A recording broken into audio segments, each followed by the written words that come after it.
Olá, pessoal. Boa noite a todos. Boa noite.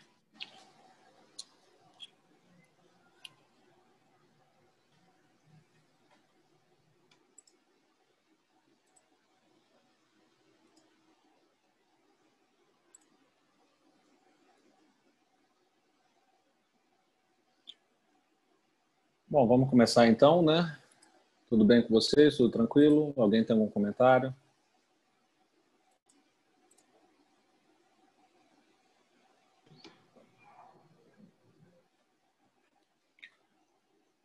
Bom, pessoal, hoje é dia 1º de outubro, né? Então vamos dar sequência aqui ao nosso estudo do livro do Morgan, né? Imagens e metáforas organizacionais, tá? E, bom, hoje a gente vai dar sequência então com mais duas imagens, tá? Bom, importante relembrar, né, para a gente conseguir amarrar essas 4 aulas, são 4 aulas que a gente vai se dedicar a esse livro, né? Importante a gente ir amarrando uma aula na outra, porque são assuntos interdependentes, né?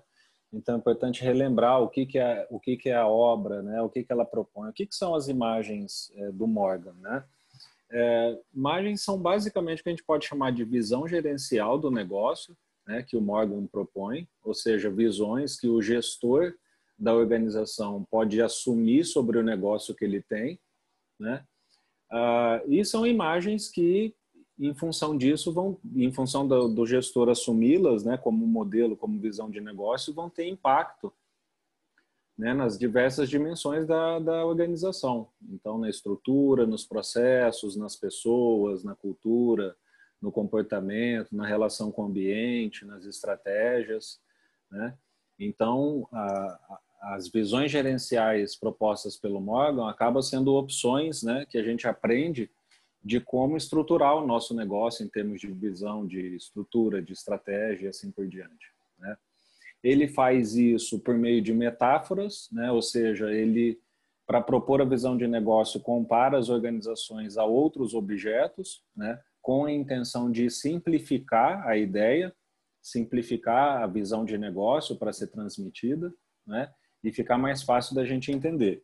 Ele propõe 8 imagens, então são 8 metáforas. Na aula passada a gente viu a metáfora das máquinas, né? Que é uma visão de negócio bastante baseada nas teorias clássicas da administração, então acaba redundando numa organização mais rotineira, mais burocrática, né, mais padronizada, então serve muito para modelos de negócio, onde o business da organização está focado nesse tipo de produto ou de serviço, né, serviços mais padronizados, otimizados, que exigem uma hierarquia maior para ser produzido, né?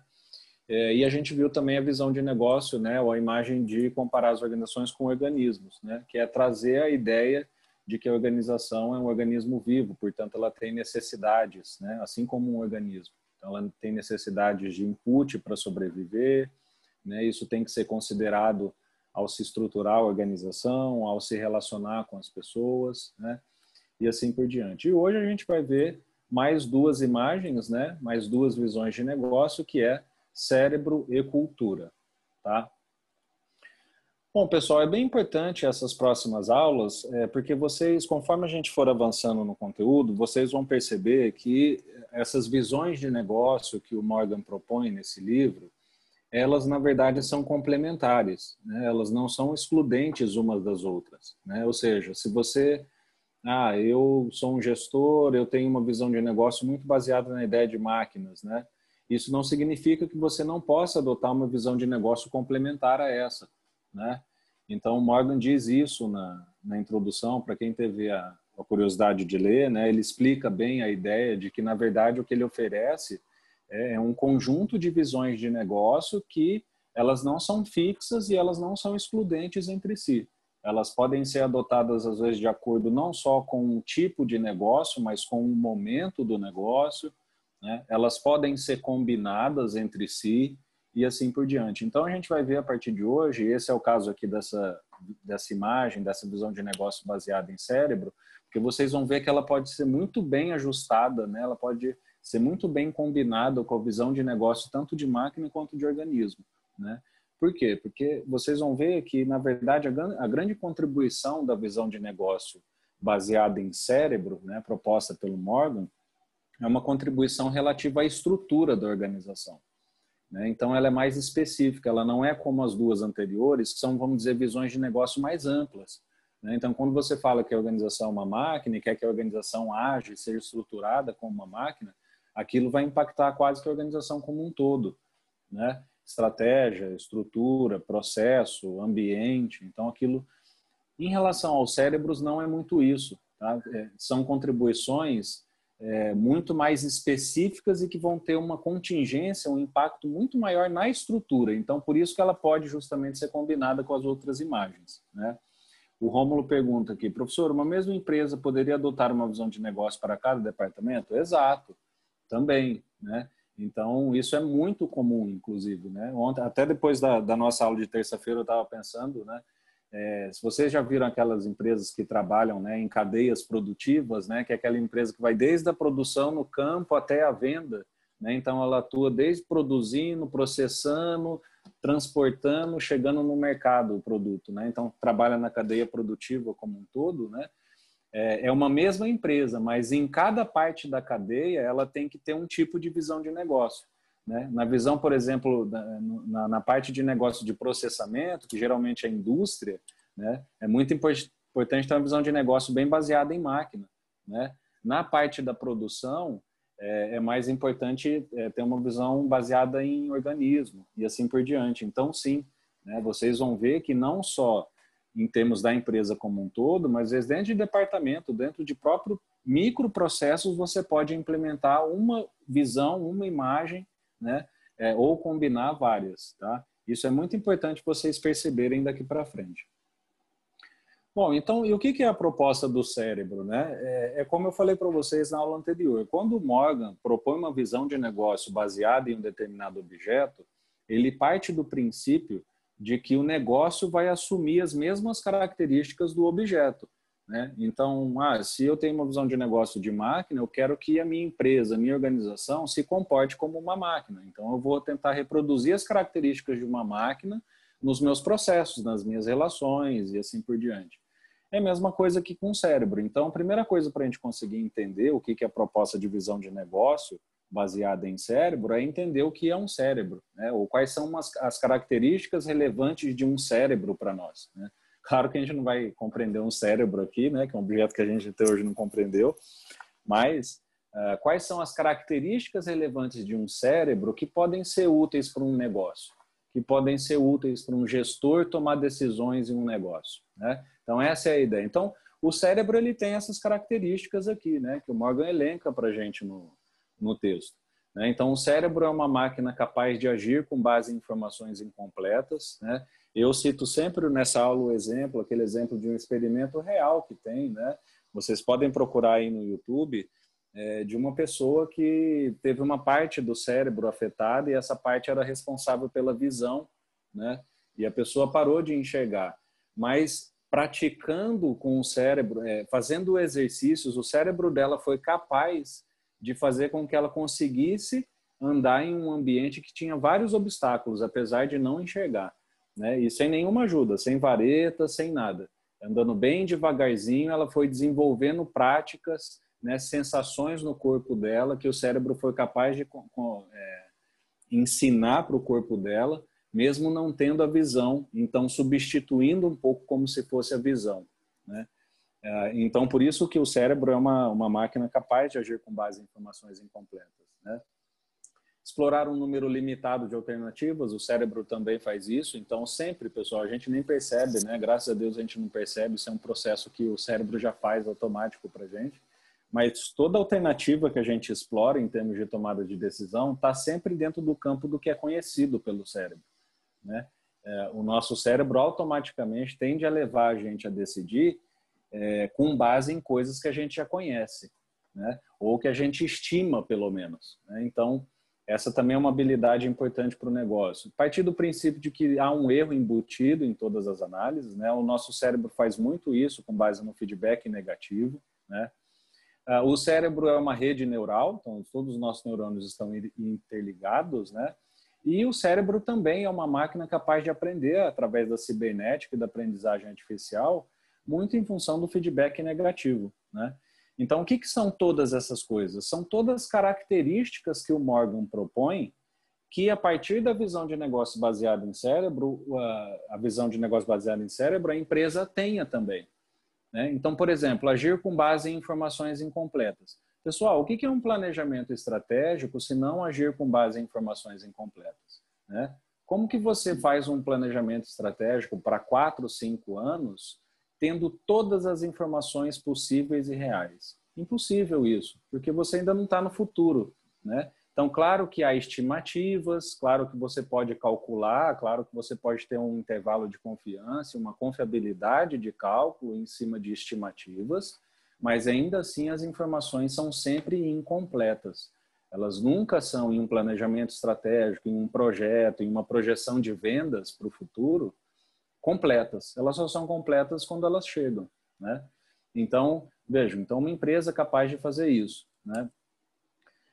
Sempre explorar um número limitado de alternativas, né? O que é que você faz, pessoal, quando você está querendo contratar novos fornecedores, né? Você sempre, por exemplo, explora um número limitado de alternativas. Você não abre no mercado, essa empresa, né? Nossa empresa está procurando fornecedores, né? E aí a gente tem 50 fornecedores e vamos conversar com todos. Não, nós temos uma primeira oferta de 50 e a gente vai explorar essas alternativas dentro daqueles que se encaixam no nosso ramo de negócio, na nossa proposta, né? Erro embutido em todas as análises, né? Então, todo mundo sabe, né? Voltando à ideia do planejamento estratégico, o que é um planejamento estratégico que fala que vai existir um cenário ou realista, ou pessimista, né? Ou otimista. Isso é uma ideia de erro, né? Então, quando você faz um planejamento estratégico e fala, ó, lá na frente pode acontecer 3 coisas, uma normal, uma muito boa e uma ruim, você está dizendo, ó, é uma dessas 3, eu não sei.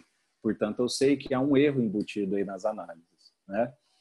A ideia de redes e sistemas de informação, né, para reproduzir a rede neural do cérebro, isso aqui está muito baseado nas redes de computadores mesmo, né, que a gente vê nas empresas. Então, uma empresa que tem uma rede de conexão, de informação muito boa, né, conectada entre si. Então, só para vocês terem uma ideia, né, a UNB até o SEI, né, que é esse sistema que está sendo substituído agora, né, às vezes a gente recebia o mesmo processo mais de 3 vezes, mas era porque tinha 3 atores diferentes relacionados ao processo, sabe? Então, vamos dizer, tinha um aluno, a empresa que contrata o estágio e a reitoria. E aí existia uma ordem de documentos a serem enviados, né? Às vezes a gente recebia os documentos dos 3 ao mesmo tempo e 2 a gente tinha que descartar, né? Porque só um estava certo, justamente porque não tinha uma rede de sistema interligada. Ou seja, a gente não sabia quando um recebeu o documento e podia dar prosseguimento para o outro e assim por diante. Então, a ideia de rede de sistema de informação também faz com que a empresa funcione ou tenha uma visão, né, de negócio baseada em cérebro. E o que é cibernética, né? Por que a cibernética traz uma contribuição importante para o negócio, pessoal? Principalmente em função do chamado feedback negativo, né? O feedback negativo é uma parte do aprendizado da máquina, né? Para quem já trabalhou com programação de inteligência artificial, que não é meu caso, né? Mas eu já vi um pouco, eu conheço um pouco, sabe, né? Como é que é o aprendizado. Então, o programador vai falando, olha, tome essa decisão. Se acontecer isso, você está correta, siga para cá, né? Se depois dessa decisão acontecer isso e der errado, você volta e faz isso, né? Se você voltar e fizer isso e decidir de novo e ainda assim não der certo, você pega um terceiro caminho. Então, o que é esse feedback negativo? É essa parte que falou para a máquina, né, e disse, olha, você está errada, volte para o começo e tente aprender de novo. E por que é importante falar isso? Porque a gente sabe que o aprendizado humano não é muito receptivo ao feedback negativo, né? Em geral, o feedback negativo ele tem que ser bastante pensado, estruturado, a pessoa também tem que ter uma estrutura para receber feedback negativo, porque, em geral, o ser humano prefere aprender por feedback positivo, né? Que é um meio possível também de aprender, né? mas as máquinas dizem para nós que não, nós precisamos estar abertos a aprender, né? Então, isso, como eu falei, é um resumo da visão de negócio baseada em cérebro que o Morgan propõe, né? Basicamente, ter uma empresa, uma organização que reproduza esses comportamentos aqui, né? Ou seja, que tenha uma estrutura que permita isso, que tenha pessoas, processos e assim por diante.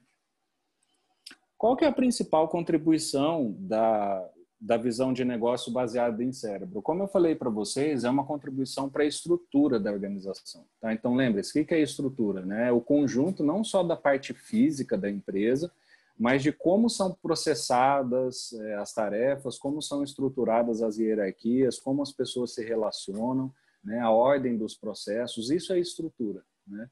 E a principal contribuição dessa visão de negócio que o Morgan dá para a gente é o que ele chama de sistema holográfico, né?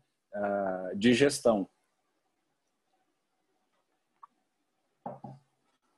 Que são basicamente as orientações práticas que ele dá para o gestor estruturar a empresa de modo holográfico, né? Ou seja, em uma visão bem baseada em cérebro. O que é um holograma, né, pessoal? Um holograma é uma cópia, uma projeção de alguma coisa, né? Então, para quem já viu um holograma, é uma projeção de uma pessoa, você pode projetar uma forma, o que quer que seja, né? Ou seja, é como se fosse uma cópia. Então, essa é a ideia do sistema holográfico de negócio, tal, de estruturação. O que essa organização precisa ter em termos de estrutura para ter um sistema holográfico? Deixa eu só ler aqui o chat agora, né? A Aline falou, a capacidade de predição do futuro organizacional seria mais ligada a essa imagem de organização como o cérebro? Sim, com certeza. Então, muito naquela ideia de conseguir agir com base em informações incompletas, tá, Aline? E vocês vão ver também que isso tem a ver com o que a gente chama de inteligência organizacional. Tá? Então, a capacidade de prever o futuro passa muito pela ideia de conseguir aprender com o passado. Tá? Então, a ideia de aprender a aprender, de saber o que deu errado no passado para conseguir prever o futuro.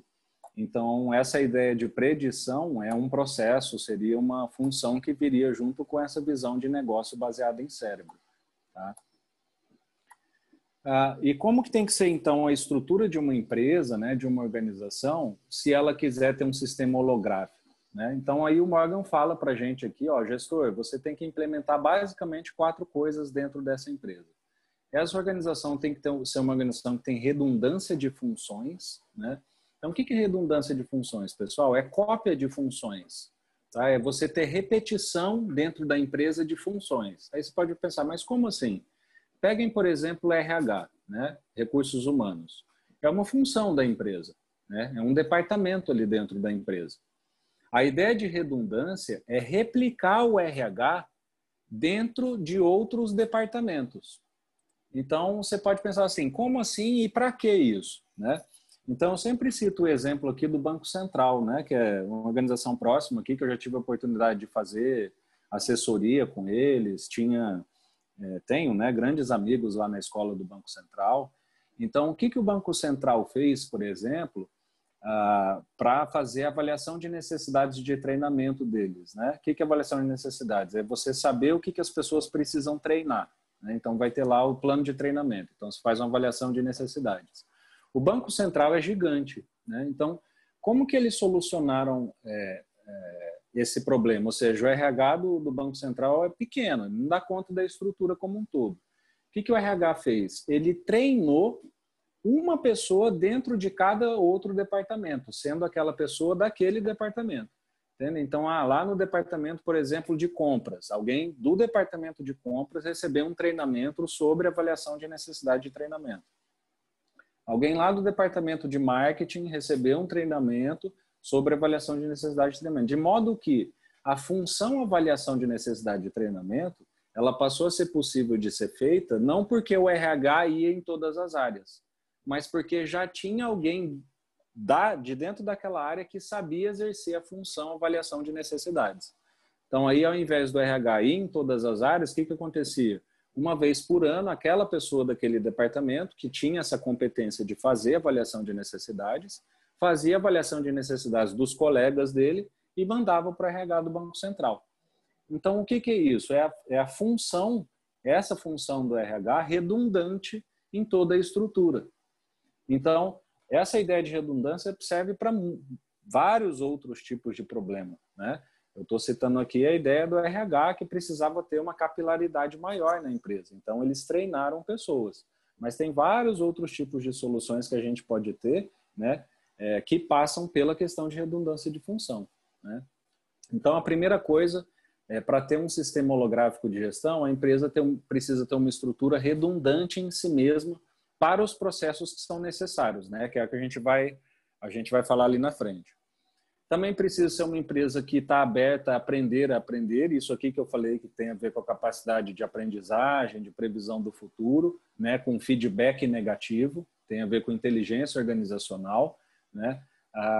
Então, basicamente a ideia da empresa reconhecer que ela precisa aprender o tempo todo, né? Então, de que os processos que dão errado, na verdade, são uma oportunidade de aprendizado e não um erro em si, né? E a empresa pode aprender a partir daquilo, que é uma habilidade do cérebro também, né? Outra coisa que o sistema holográfico de estrutura precisa ter é variedade de requisito, né? E aí, isso aqui tem a ver com a redundância de função, porque aí, assim, tem função que tem que ser redundante, né? A variedade de requisito vai dizer assim, quais são as funções que precisam ser redundantes na empresa, né? Porque eu não vou copiar a empresa literalmente, 100% fazer uma cópia, não vou tornar 100% das funções redundantes.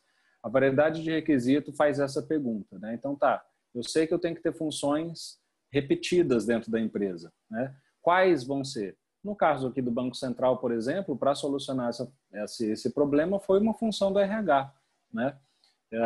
Tem também um exemplo, né, antigo CESP, né, agora é Sebrasp, que fica ali na UNB, né? A gente já fez muita prova para o CESP no começo da carreira, quando eu virei professor, e era muito interessante quando a gente ia lá entregar as questões, né? É uma coisa bem... parece de detetive mesmo. Você passa em 3, 4 máquinas de identificação de metal, não leva relógio, não leva celular, não leva nada. E aí você chega num hall assim, que tem 4, 5 salinhas, sabe? Essas salinhas são idênticas entre si, em termos de estrutura, né? Por quê? Porque ali o CESP vai receber cada um dos elaboradores das questões. Então, você chega lá, tem 3 professores, né, para entregar as questões, a gente pode receber os 3 ao mesmo tempo, porque as salas são iguais. Então, por exemplo, no caso do CESP, né, do Sebrasp agora, essa função foi redundada, né, foi copiada. E aí você entrava dentro da sala, tinha lá telefone, um computador sem conexão com a internet, o telefone de discar, era bem interessante. Então, o CESP, em função da estratégia do negócio dele, decidiu, a partir do critério de variedade de requisito, que essa era uma função que precisaria ser copiada, né? Ou precisaria estar redundante na estrutura. Isso através do raciocínio de variedade de requisito, né?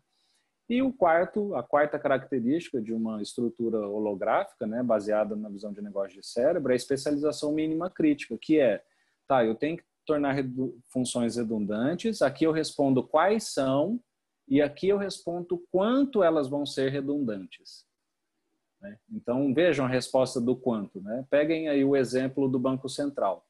Então, eu sabia que a função avaliação de necessidades tinha que ser redundante, através da variedade de requisito, só que eu não ia lá treinar esse outro cara do departamento, em tudo. Ele não ia sair um gestor de avaliação de necessidade de treinamento. Então, ele tinha que ter uma especialização que era mínima, né? Então, que é a ideia assim, olha, você tem que tornar essas funções redundantes, só que o mínimo que ela precisa para poder se desempenhar bem.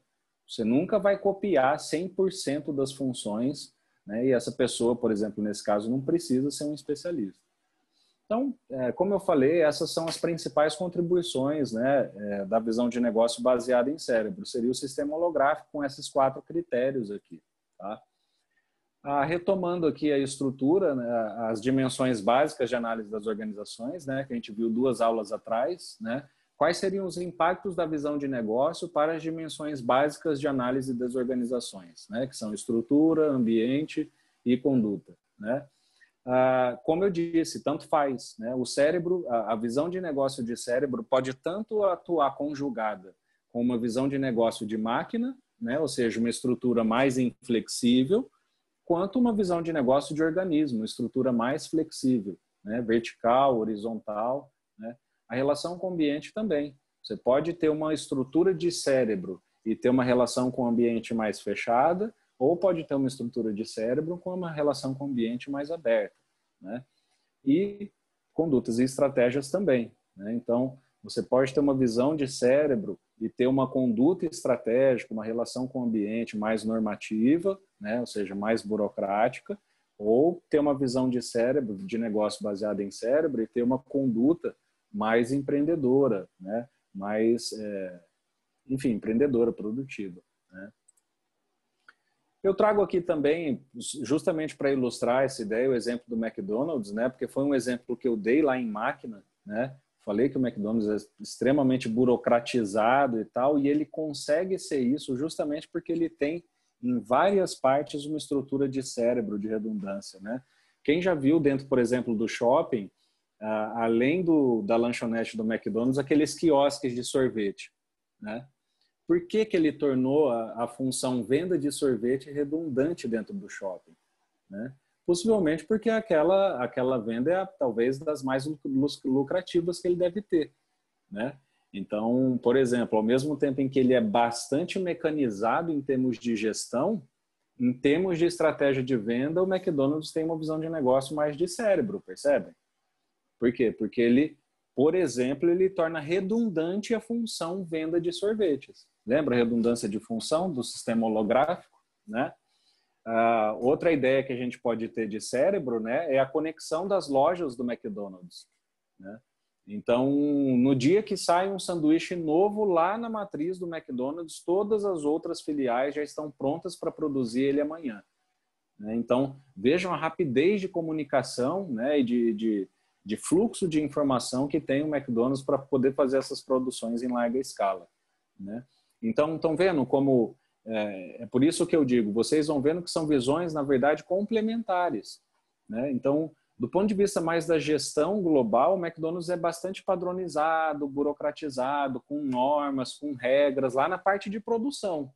Já na estratégia de venda, né, o McDonald's tem uma estratégia, uma visão um pouco mais flexível, né? Por exemplo, que ele torna redundante alguns produtos que ele vê que talvez sejam os mais lucrativos. Eu não sei se são os mais lucrativos, né?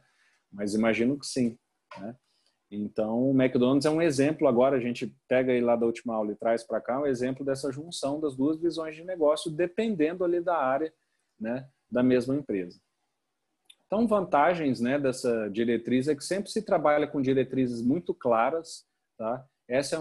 E isso é uma demanda, uma característica muito importante da visão de negócio baseada em cérebro, né? Porque o cérebro, nenhuma empresa vai conseguir aprender por meio de diretrizes que não estejam claras. Então, se a ideia principal, uma das ideias principais da visão de negócio de cérebro é aprender a aprender, as diretrizes sempre têm que ser claras, né? Comunicáveis, transparentes, comunicáveis por meio da rede de comunicação, né? Como se fosse neural. E traz também para o negócio a ideia de inteligência organizacional, que é aquilo que eu falei para vocês, é a abertura da empresa a aprender, né? É a abertura da empresa de se expor ao erro não como modo de punição, mas se expor ao erro como modo de aprendizado, né? Então essa também é uma vantagem da metáfora, né? Uma das fraquezas dela é justamente a perda de controle que o sistema holográfico pode levar, né? Então o Morgan alerta isso a gente no texto, quando ele fala assim, olha, tem uma parte da sua organização que você pode copiar, né? E isso vai ser bom para o negócio, se você tornar ela redundante nos locais e nos momentos corretos. Ele diz que isso pode também ser um tiro no pé, porque se não for feita uma avaliação correta, justamente variedade de requisito, especialização mínima crítica, né? Ou seja, se você não conseguir tomar a decisão correta sobre o que copiar e quanto daquilo copiar, a empresa pode ficar tão grande, ou podem ser criadas estruturas desnecessárias que podem levar a uma perda de controle, né? Então, por exemplo, imaginem se o McDonald's pega e, né, abre lá os quiosques de sorvete, então torna redundante a venda de sorvete, né? E aquilo, na verdade, traz um prejuízo, né? É porque aquele sistema holográfico acabou não sendo aplicado no momento e na hora correta, tá? Então, isso é algo que pode acontecer, né? E também o uso ideológico da metáfora que o Morgan alerta a gente, né? Ou seja, essa ideia de visão de negócio, de ter que aprender a aprender, ficar tão forte na organização que você, por exemplo, imagine no caso do McDonald's, esquece que o seu negócio é vender hambúrguer e sorvete, né? E acha que o seu negócio é começar a ensinar as pessoas e todo mundo ali tem que aprender e aprender tudo e assim por diante, né? Então, a própria ideia de aprender a aprender tornar-se um fim em si mesmo. Isso é um perigo, né, que o Morgan alerta a gente. Pessoal, alguma pergunta sobre a visão de negócios, imagens baseadas em cérebro?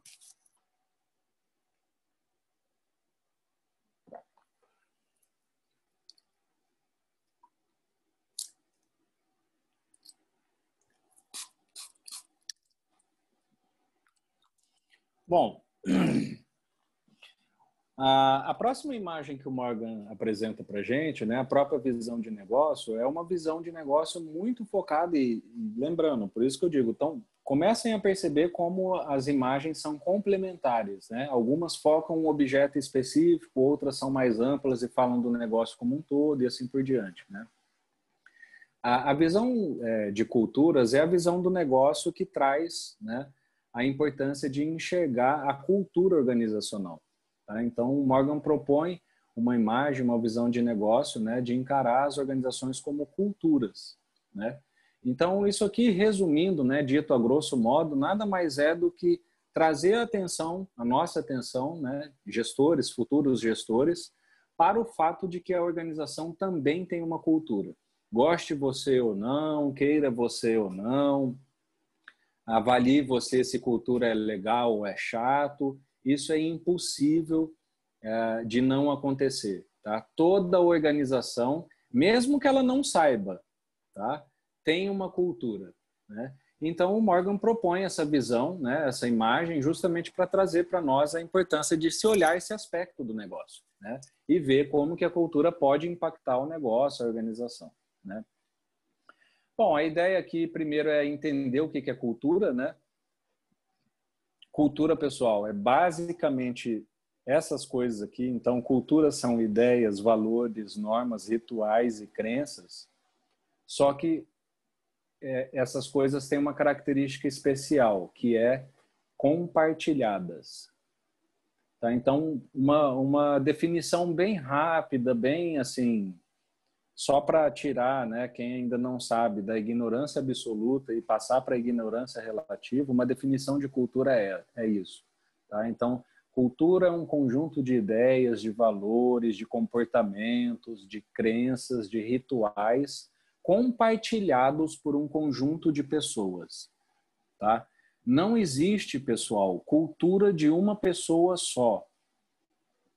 Não existe cultura, né? Eu tinha uma professora que assim, a partir de 3 já é grupo, né? Então vamos usar esse número, né? O mínimo que você precisa de pessoas para ter algo que se chame cultura, vamos dizer que seria 3, tá? Mas assim, só para ficar numa ideia um pouco mais razoável, eu diria assim, tem que ser muita gente, tá? Sei lá, tem que ser uma empresa inteira, talvez, uma organização inteira. Por quê? Porque é a ideia de compartilhamento que distingue a cultura das demais ideias que compõem ela, né? Porque se não for compartilhado, vai ser só uma norma individual.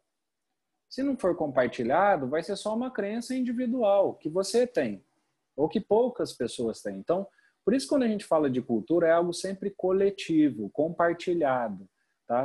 Que a gente diz socialmente construído, né?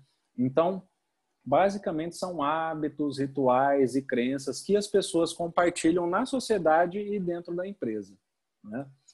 Por que é muito importante falar de cultura, né, pessoal? Em gestão, em negócios, em administração, em empresa. Basicamente porque as empresas são aquilo que os membros pensam em termos de cultura, percebem? Vejam só, pessoal, quem conhece um pouco a Ambev, né, assim, do ponto de vista mais interno, né, o Rômulo pergunta, cultura não pode ser entendido como um elemento inerente a qualquer organização? Exato, ele é um elemento inerente. Não existe uma organização sem cultura, porque a cultura está nas pessoas, né? A cultura vem por meio do conjunto das pessoas. A empresa, antes de contratar, né, elas não passam lá igual no Homens de Preto, né, naquele flash ali que você apaga a memória da pessoa, né? Não, antes de entrar aqui na empresa, você tem que apagar todos os seus comportamentos, hábitos aí que você tem, né, antes de entrar. Não tem como. Então, as pessoas trazem a cultura delas para dentro da empresa. E quando elas estão dentro da empresa, aquilo passa a ser de um grupo específico. Tá? Então, é sim um fenômeno inerente a toda e qualquer empresa. Então, quem conhece um pouco a Ambev, né? A Ambev eu conheço um pouco porque, para quem é meu aluno de TCA, né, Tópicos Contemporâneos de Administração, já há 10 anos eu recebo gente da Ambev para dar palestra naquela disciplina. Né? Esse semestre não teve em função da pandemia, né? E tem muita gente formado, muita gente formada aqui nesse curso, tem muito ex-aluno nosso trabalhando na Ambev, já vários vieram palestrar ou vieram como funcionários da Ambev mesmo, trazendo outras pessoas. Então, se vocês olharem assim a cultura da Ambev, é algo assim, do ponto de vista da gestão, tá, sem entrar no mérito. Estou falando assim, os caras terem construído aquilo e terem planejado aquilo, estruturado aquilo, é algo muito interessante de se ver. Tá? Se vocês olharem lá, a Ambev fala assim, os nossos valores é de que a Ambev é uma empresa de sócios. A Ambev não tem funcionários, a Ambev tem sócios, né? Então, por quê? Porque lá eles compartilham muito os valores, né? Eles compartilham muito entre os funcionários o valor, a crença, o hábito de que todo funcionário é também um dono da empresa e que ele precisa cuidar da Ambev como se dele fosse, como se fosse a empresa dele, né? Então, o que é isso, pessoal? Isso aqui é nada mais, nada menos do que a materialização desse primeiro ponto aqui. Né? Porque quando a Ambev faz os funcionários acreditarem que eles são os donos da empresa, o que a empresa vai se tornar? A empresa vai se tornar algo, um objeto de extremo cuidado para aquela pessoa. Né? Ela vai cuidar como se realmente fosse dela. Então, por exemplo, o que é o impacto que eles falam disso, né? O próprio pessoal da Ambev fala assim, eles têm consciência. Eles falam, então, tipo assim, lá na minha casa, eu até às vezes jogo fora uma tampa de caneta, uma caneta no lixo. Na Ambev, no trabalho, eu nunca fiz isso. Então, assim, por quê? Porque a pessoa tem uma noção de cuidado com o negócio da Ambev como se realmente fosse dela. E como que a Ambev conseguiu fazer isso? Por meio da cultura.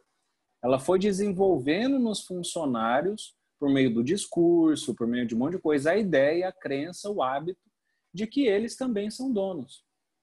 Né? Então vejam como a cultura é uma ferramenta, né? É um meio muito potente, né? Para você conseguir fazer as pessoas se comportarem, acreditarem naquilo que a empresa tem interesse.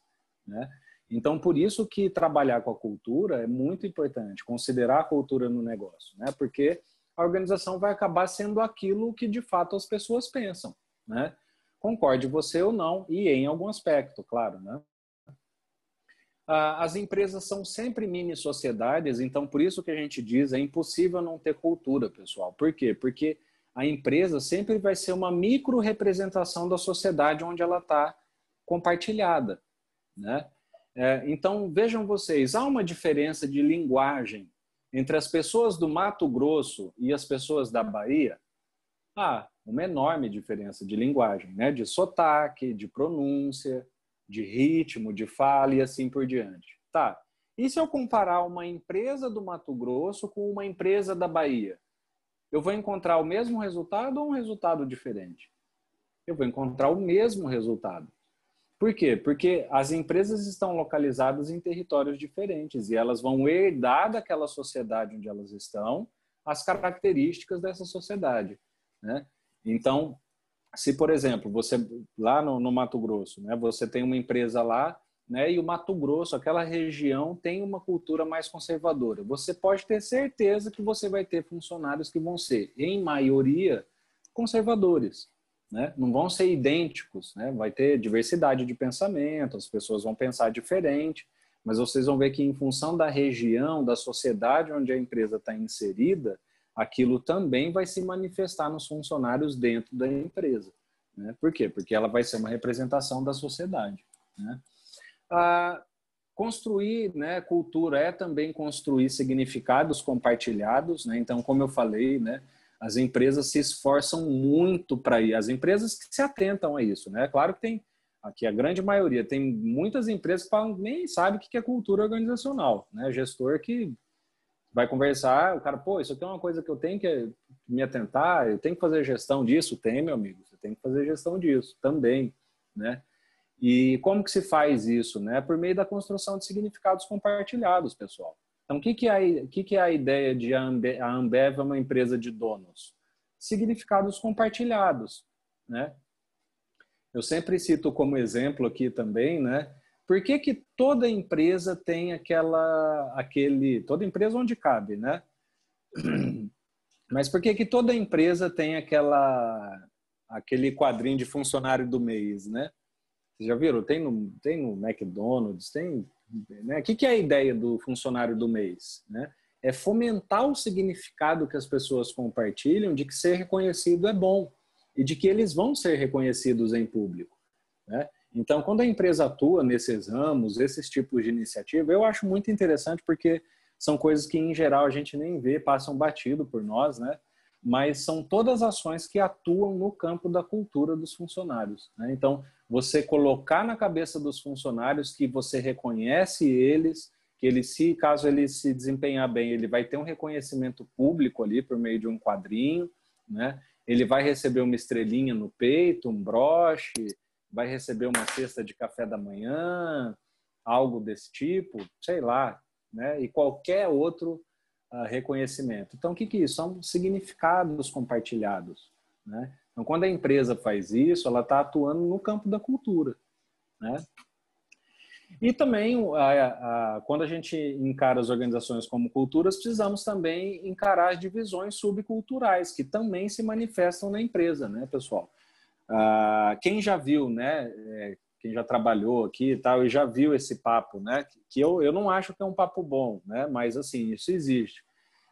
Que é assim, isso é coisa do RH, né? Ou, isso é coisa lá do marketing. Ou, isso é coisa do pessoal. O que isso demonstra, pessoal? Que há uma divisão de culturas, há uma divisão de crenças, de valores, de visões sobre a mesma empresa, né? E sobre departamentos diferentes, né? Então, a empresa também considera isso. Vocês imaginem aqui, só para dar um exemplo que fica bastante fácil de enxergar, de visão subcultural, imaginem as empresas multinacionais, né? Uma empresa que tem uma sede aqui no Brasil, uma na Holanda, né? E uma no Japão. Imaginem, e aí a gente está falando de uma mesma empresa que tem uma cultura brasileira, uma holandesa e uma cultura japonesa. Entende? E isso acontece também dentro do país, né? Como eu falei, dentro dos próprios departamentos, né? A Aline pergunta aqui, a convivência física é pré-requisito para se ter uma cultura organizacional? Em uma organização home office total, com trabalho mais individualizado, a característica de uma organização ficaria prejudicada? Então, não é pensar prejudicado ou não, Aline. O fato é que a cultura iria existir, só que seria uma cultura baseada na experiência do home office, né? Então, se você tem grupo de pessoas, não vai ter como não ter cultura. Tenha contato físico ou não tenha contato físico, tendo comunicação entre as pessoas, né? As pessoas tendo acesso às ideias dela e meios que elas possam compartilhar essas crenças e assim por diante, por exemplo, home office, sim, com certeza vai ter cultura. Então, assim, ficaria prejudicado em que sentido, né? No sentido do normal que a gente conhece, né? Que é aquela cultura do contato físico, a cultura, sei lá, da reunião, do cafezinho, ficaria prejudicada. Agora, você não tenha dúvida. Outra cultura substituiria essa, né? Outros hábitos viriam, outras crenças viriam, outras normas de conduta viriam, a partir da experiência do home office, tá, Aline? Então, não, o contato físico não é um pré-requisito. O que é pré-requisito é meios de compartilhamento. As pessoas precisam conseguir compartilhar, tá? E, como eu falei, a ideia de prejudicar é um pouco relativa, tá? A cultura sempre vai existir. Bom, como eu disse, né, e voltando às ideias das dimensões básicas de análise, né, então a cultura é algo que independe da estrutura, da sua relação com o ambiente, da sua conduta e estratégia. Então, cultura vai existir em estrutura flexível ou inflexível, vertical ou horizontal, com muitos ou poucos níveis, né? No que diz respeito à relação com o ambiente também é diferente. Existe cultura de empresa com relação aberta, com relação fechada. As normas e condutas estratégicas também podem ser normativas ou empreendedoras, né? Lembrando que eu faço isso aqui para relacionar com a nossa aula lá de dimensões básicas de análise das organizações, tá? Ou seja, como que a estrutura seria vista em uma visão de negócio de cultura, como que a relação com o ambiente seria vista com uma visão de negócio e assim por diante. Além da Ambev, eu sempre gosto de destacar como empresa de cultura muito forte, né, o Sabin. E como eu falei, são sempre coisas que para nós são muito subjetivas e assim latentes, que a gente não consegue observar, mas eu consigo, né? Eu consegui observar e depois eu, em função dessa curiosidade que eu tinha, depois eu fui saber, né, como que o Sabin trabalha a cultura. E vocês, eu sempre tive uma curiosidade que era a seguinte, pessoal, vocês já viram que no Sabin você vai lá, né, você vai entregar um resultado de exame ou você vai fazer uma coleta de sangue, né? Aí tem uma pessoa para pegar lá o que você está indo entregar, sei lá, está entregando um exame de urina, né? Aí você já reparou que a pessoa pega numa boa, oi, tudo bem, bota luva, tal. Tem gente que fica constrangida, né? Por que que a pessoa não pega, né, no Sabin, né, aquela amostra assim, né? Ai, meu Deus do céu, nossa, sou urina, bota isso aí, joga. Por que que ela não faz isso, né? Porque e aí eu tive essa curiosidade e fui saber, o Sabin faz um trabalho cultural com aqueles atendentes muito interessante, tá? Eles colocam as pessoas assim para realmente é a ideia do aprender a aprender, né? Estarem abertas a esse tipo de situação, saberem como agir em determinadas situações, porque, óbvio, eu não vou entrar em detalhes aqui, porque é um pouco escatológico, né? Mas imaginem as situações que podem acontecer ali naquele momento. E, no entanto, você vê que os funcionários, eles trabalham com aquela situação de modo muito tranquilo, né? Super tranquilo. Por quê? Porque eles já têm arraigados dentro dele, né, todas as crenças, os valores e tal, de compreender e saber agir dentro daquela situação, né? E eles falam que inclusive hoje é mais comum a própria pessoa que está indo entregar ou fazer o exame ficar constrangida do que eles ficarem, né? Então já contaram de gente assim, às vezes um senhorzinho chegou aqui, pegou a senha, só que a hora de entregar o exame queria entregar lá no carro dele ou lá fora, não queria entregar na frente de todo mundo, porque acaba sendo uma situação embaraçosa ali para algumas pessoas, né? E você vê que assim os atendentes do Sabin trabalham com um profissionalismo extremo ali, né? Agem normal, protegidos e tal. Então, o Sabin, além da Ambev, é um exemplo de organizações que reconhecem a importância da cultura para fazer as tarefas acontecerem bem, né? Então, igual já falei, a Ambev faz isso muito bem, né? Ela tem projetos de cultura instalados, rodando na empresa, o Sabin faz isso, e são empresas que, né, ano a ano coletam aí, ganham premiação de melhor empresa para trabalhar, né? Claro que são empresas que têm problemas também, tá, pessoal? Mas, assim, se a gente for olhar de visão de negócio, de modelos de gestão, são empresas que estão atuando com vários processos bem modernos, assim, bem da atualidade, que até pouco tempo atrás era falar de modo impensável, né? Falar em gestão de cultura. Então, Sabin e Ambev muito boas no que diz respeito a isso. As vantagens dessa visão de negócio é priorizar, né, enfatizar o lado humano, né? Então, trazer a ideia da escola das relações humanas, saber que a empresa é construída por pessoas, né, e assim por diante, né? Também traz uma ênfase para o significado simbólico das coisas, que em geral é negligenciado, né? Nenhum gestor ou poucos gestores conseguem ter essa sensibilidade para conseguir ver o significado simbólico das coisas, né? Eu até cito, isso é um caso real mesmo, que aconteceu não comigo, mas que eu presenciei, que eu vi, né? Que foi a premiação de uma pessoa na empresa onde eu trabalhava. Eu fui trainee no Grupo Amage, lá no Mato Grosso, né? E aí tinha uma coisa que era uma premiação lá para uma premiação para um funcionário qualquer, né? E já se definiu antes que a premiação seria uma passagem para a França. Ah, tá, vamos passar né, reconhecimento de fim de ano, tá, uma passagem para a França. Quem que ganhou? E realmente não é força de expressão, ganhou a Dona Maria, que era uma das moças que fazia limpeza lá na empresa, né? E aí, a hora que ela ganhou a passagem, a gente foi lá entregar, tal, né? Eu fazia parte do comitê que foi entregar. Ela falou: olha, puxa vida, eu ficava satisfeito com uma passagem para Franca. Não precisa ser para a França, porque minha família mora em Franca. E o que a gente se deu conta, né? E era verdade, a família dela era de Franca, ela veio no interior de São Paulo e tudo.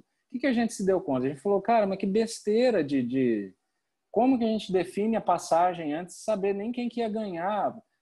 A Dona Maria, coitada, possivelmente mal viajou de ônibus na vida, até hoje. Imagina colocar ela num voo da TAP para ir daqui, fazer escala, coisa impensável. Então, por que eu estou dizendo isso? Porque o que importa para essa pessoa é o significado simbólico, percebem? E não o significado material da coisa. Entende? Então, para ela ficaria muito mais feliz do que uma passagem de ônibus para Franca do que uma passagem para Paris. Né? Por quê? Porque é o significado simbólico da coisa que está ali, é a simbologia da família, né? E não da viagem internacional para Paris, certo? Então, fazer gestão de cultura é também desenvolver a habilidade do gestor de conseguir avaliar o significado simbólico das coisas, né? Quais são as desvantagens? As outras coisas eu já havia falado, né, de modo mais geral.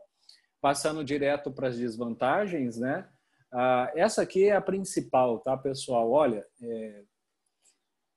tudo que a gente está vendo agora, por exemplo, acontecer no Brasil, pessoal, não vou falar se é bom ou se é ruim, tá? Então, tudo que está acontecendo de bom e ruim no Brasil passa por um controle ideológico cultural, tá? Passa por crenças, valores, hábitos historicamente construídos e que são compartilhados por grupos. E aí esses grupos usam isso como arma, né, para poder fazer as ações deles, né? Então, vocês veem que eles atuam mesmo nas crenças das pessoas, né? Se você não acredita nisso, você não é desse grupo. Se você não defende isso aqui, você não é daquele grupo. Eu defendo isso aqui, então vem comigo. Então, o que é isso? É a manipulação, é o controle ideológico, né? E, de fato, a cultura é um assunto que eu mesmo acho muito interessante, a gente poderia passar horas aqui falando, né? Mas um dos pontos negativos da cultura é que vocês vão ver que, na grande maioria das vezes, é a cultura que é o meio de manipulação. É muito comum a gente ver ações boas e ruins, tá? Mas no caso que a gente está falando de desvantagens, né? Então, por isso, ruins, que são veiculadas por meio de cultura, pessoal, né? De propaganda, de música, né? Só para ficar no exemplo, eu sei que propaganda e música não é sinônimo de cultura, mas são peças de cultura, né? Que vão atuar nas questões culturais, ou seja, na crença que a pessoa desenvolve sobre algo, na visão que ela tem de alguma coisa, né? E assim por diante. Outra desvantagem é que, apesar da gente estar falando que a cultura nunca pode ser totalmente gerenciada, pessoal. Então, é algo que até hoje não se inventou, né? Não se tem um sistema de gestão da cultura. Não tem no Balanced Scorecard uma meta de cultura, né? Como você vai colocar uma meta cultural? Então, assim, o que a gente tem hoje em dia são esforços, né, para atuar nesse nível que a gente está tentando aqui agora nessa aula, que é atuar no nível de conhecimento mesmo, passar esse conhecimento, falar para as pessoas que isso é importante, criar meios para atuar sobre a cultura, mas ela jamais vai ser gerenciada como um fluxo de caixa, né, como qualquer tipo de coisa, né, que a gente está acostumado de modo mais objetivo, né? E justamente ela não pode ser gerenciada porque as dimensões mais importantes são invisíveis, né? Então, o que é um símbolo, muitas vezes? O símbolo é algo que a gente não pode tocar, né? O que é a simbologia que a Dona Maria tinha pela família dela, né? A gente não sabe. A gente vê que ela ficava feliz, a gente vê as manifestações daquela simbologia, mas a simbologia em si a gente não enxerga, não gerencia, né? Os valores, as crenças são coisas invisíveis, né? Estão lembrados? Eu falei para vocês lá na primeira aula, né, sobre a importância de se entender teoria. Uma das coisas importantes de se entender teoria é porque o gestor, às vezes, vai atuar sob aspectos que são invisíveis, né? Aspectos que não são palpáveis, né? Como, por exemplo, cultura, suas dimensões e assim por diante. Né? Então, são desvantagens. Tá? E é isso, pessoal. Unidades políticas a gente vai começar na próxima aula. Tá? A gente, então, hoje termina com cérebro e cultura. Alguma pergunta, pessoal? Aqui a Aline pergunta: pesquisas de clima organizacional são para coletar dados da cultura? Aline, ó, tecnicamente não, tá? Isso eu já, quando eu fiz mestrado e doutorado, tinha vários colegas que estudavam cultura, tá? Então, assim, um questionário de cultura organizacional é totalmente diferente de um questionário de clima, tá? Então, você vê que as medidas são diferentes. Por quê? Porque são coisas distintas. O que a gente pode falar é que, sim, eles podem ter relação entre si, né? Cultura e clima. Então, veja, em alguém que tem, né, em um departamento cuja cultura é uma cultura mais autoritária, né? Então, que o chefe é mais durão, tem comportamentos, vamos dizer, mais perto de uma cultura autoritária, isso tende a prejudicar o clima, né? Então, isso vai impactar o clima, lá, a relação entre pares e tal, entende? Então, são assuntos que, sim, eles não são totalmente opostos, não. Eles têm uma relação, tá? Mas, assim, coletar dados de clima, a gente não pode afirmar que são coletar dados sobre cultura também. Tá? Porque você vai ver que são medidas bem distintas. Tem questionário para isso na internet, tá? Digita aí, questionário de clima, né? Escala de clima, questionário de cultura organizacional. Vai lá e lê os itens.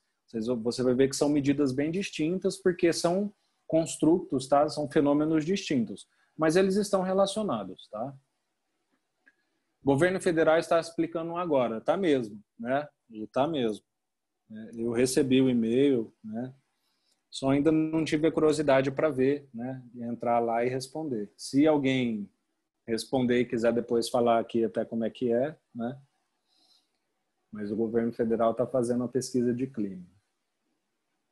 Pelo menos com funcionários, né? Eu tenho recebido, mas está fazendo também com alunos, é isso? Ou você também é servidora, Aline? Sou servidora também. Ah, tá. Achei que estava fazendo com alunos, né? Tá bom? Pessoal, mais alguma pergunta, alguma colocação por hoje?